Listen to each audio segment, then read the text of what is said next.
हुकूमत ने पेट्रोलियम मसनूआत की नई कीमतों का ऐलान कर दिया। पेट्रोल ₹1 महंगा, 252 रुपए 63 फी लीटर हो गया। वजारत खजाना से जारी नोटिफिकेशन के मुताबिक डीजल की कीमत को बरकरार रखा गया है। डीजल की कीमत 254 रुपए 64 फी लीटर बरकरार।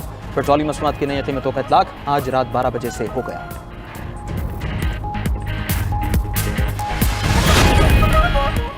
भारतीय चीफ ऑफ डिफेंस स्टाफ का भारतीय तैयारों की तबाही का एतराफ। बीजेपी के बाद भारतीय फौज भी जंगी जहाजों की तबाही का मान गई। ब्लूमबर्ग को इंटरव्यू में भारतीय chief of defence staff Anil Chauhan ने कहा कि पाकिस्तान ने भारतीय जंगी तैयारे गिराए हैं। अहम यह नहीं कि भारत के कितने तैयारे गिरे, अहम यह है कि तैयारे क्यों गिरे।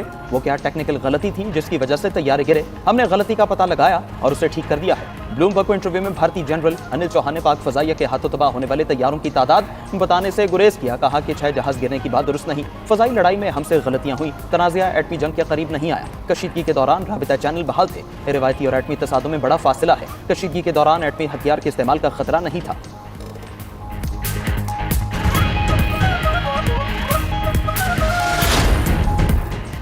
भारतीय चीफ ऑफ डिफेंस स्टाफ के बयान पर इंडिया में हंगामा। ऑपोजिशन जमात कांग्रेस ने दिफाई तैयारियों पर नजरसानी का मुतालबा कर दिया। कांग्रेस का कहना है कि जनरल अनिल चौहान के एतराफ के बाद सवालात पैदा हो गए। इन सवालात का जवाब जानना जरूरी है। कांग्रेस ने मोदी सरकार से फौरी तौर पर पार्लियामान का इजलास बुलाने का मुतालबा कर दिया। कांग्रेस के सदर मलिक अर्जुन खड़गे का कहना है कि मोदी हुकूमत कौम को गुमराह कर रही है। पाकिस्तान और भारत के दरमियान जंगबंदी की शराइत सामने लाई जाएं। नरेंद्र मोदी जवाब देने के बजाय इंतखाबी मुहिम में मसरूफ है।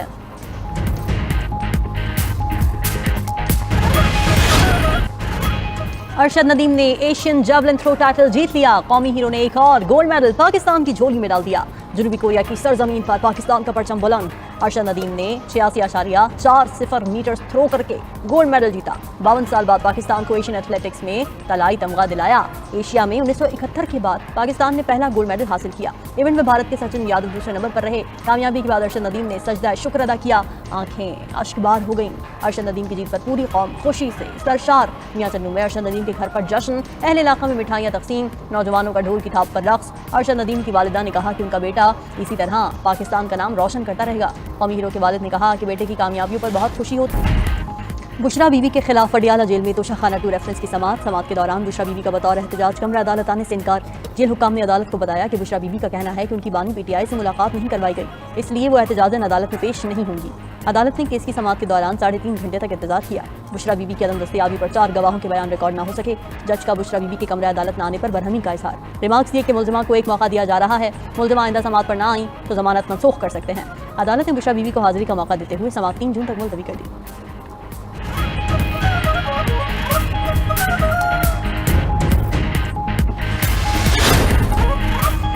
ईरान ने अफज़ोदा यूरेनियम की पैदावार में मजीद इजाफा कर दिया। आलमी जौहरी तवानाई एजेंसी का कहना है कि ईरान के पास 400 किलोग्राम से ज़्यादा 60% खालिस अफज़ोदा यूरेनियम मौजूद है। अगर यूरेनियम को मजीद बेहतर किया गया तो ये तकरीबन 10 जौहरी हथियार बनाने के लिए काफ़ी होगा। ईरान ने हथियार न बनाए तो वो इस सतह पर यूरेनियम पैदा करने वाली वाहिद गैर जौहरी रियासत बन जाएगी।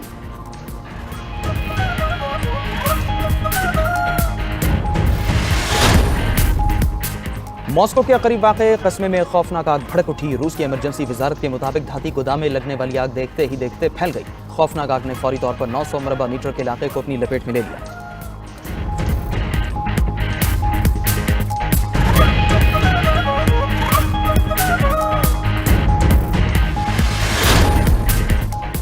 जंगज़दा सूडान के नए वज़ीर आज़म कामिल इदरीस ने ओहदे का हलफ उठा लिया। मीडिया रिपोर्ट्स के मुताबिक सूडान के army chief Abdul Fattah Burhan ने नए वज़ीर आज़म को मुकर्रर किया। 2021 की बगावत के बाद सूडान में वज़ीर आज़म की ये पहली तकर्रुरी है।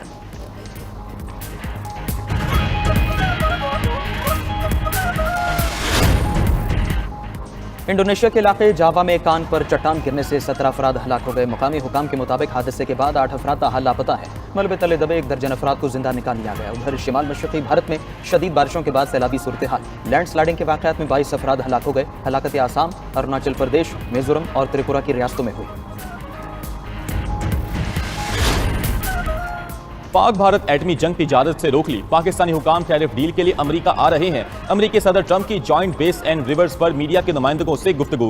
कहा कि पाकिस्तान और भारत से डील करने पर फख्र है। भारत और पाकिस्तान दोनों के साथ काम कर रहे हैं। अमेरिका इस वक्त भारत से डील करने के करीब है। पाकिस्तानी नुमाइंदे आइंदा हफ्ते अमेरिका आ रहे हैं। अमेरिकी टैरिफ का असर पाकिस्तान समेत कई ममालिक पर पड़ा है। अगर दोनों मुल्क जंग करते रहते तो डील ना करता। मैंने दोनों मुल्कों पर यह बात वाज़ेह कर दी थी कि इन लोगों के साथ तिजारत नहीं कर सकते जो एक दूसरे पर गोलियां बरसा रहे हों।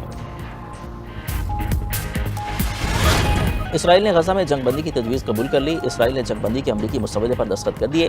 तर्जुमान व्हाइट हाउस कैरोलाइन लेविट का कहना है कि अमरीकी एलची स्टीव विटकोफ ने हमास को जंगबंदी की तजवीज़ पेश की थी। इसराइली वज़ीर-ए-आज़म नेतन्याहू का कहना है अमरीकी मंसूबे को कबूल करने पर राजी हैं। दूसरी तरफ हमास ने जंगबंदी की अमरीकी तजवीज़ का जवाब दे दिया। हमास ने अमरीका के सामने 3 बुनियादी मुतालबात रख दिए। फ़लस्तीनी मज़ामती तंजीम का कहना है कि हमारा पहला मुतालबा गजा में मुस्तकिल और पायदार जंगबंदी का है। आर्जी या महदूद पैमाने पर सीज़फायर काबिल कबूल नहीं। दूसरा मुतालबा गजा और मगरबी किनारे से इसराइली अफवाज का मुकम्मल इनखला है। तीसरा मुतालबा गजा में इंसानी इमदाद के बगैर किसी रुकावट के आज़ादाना फरहमी पर है। मुजवज़ा माहदे में फ़लस्तीनी और इसराइली कैदियों की रिहाई भी शामिल है। फ़लस्तीनी कैदियों के बदले 10 इसराइलियों को रिहा किया जाएगा। 18 मुर्दा इसराइलियों की लाशें भी सेहूनी हुकूमत के हवाले की जाएंगी।